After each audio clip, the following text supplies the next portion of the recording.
I never made a conscious decision to have the club become one thing or another. It just happened before my eyes.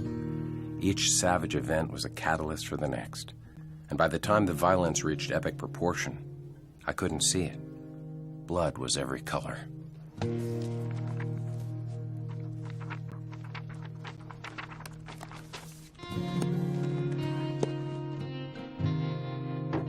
Jax. Doc's looking for you. Okay. 1, 2, 3. Oh! Yeah, got it. Take it easy. We got you. It's okay. You're all right. How is he? I got the slugs out and stopped the bleeding. If the penicillin kills the infection, he should make it. How is she? Can't stop that bleeding.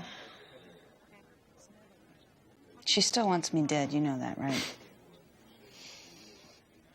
I'll handle my mother.